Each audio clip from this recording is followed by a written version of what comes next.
সুন্দরবনে ৩ মাসের জন্য প্রবেশে নিষেধাজ্ঞা জারি করেছে বন বিভাগ।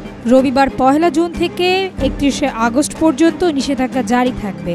জীববৈচিত্র্য সংরক্ষণের লক্ষ্যে এই সময় সুন্দরবনের ইকো ট্যুরিজম, মাছ ও কাঁকড়া শিকার এবং মধু আহরণ সহ সব ধরনের কার্যক্রম নিষিদ্ধ থাকবে।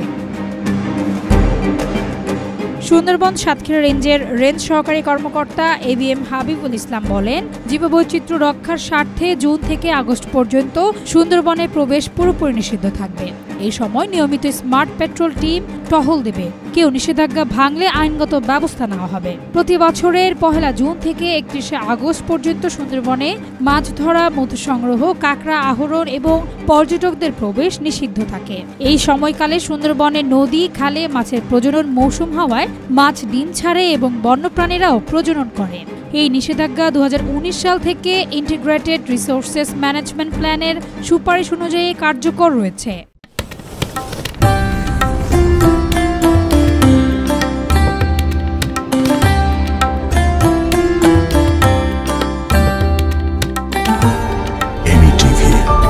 স্বাধীন বাংলার স্বাধীন কণ্ঠ।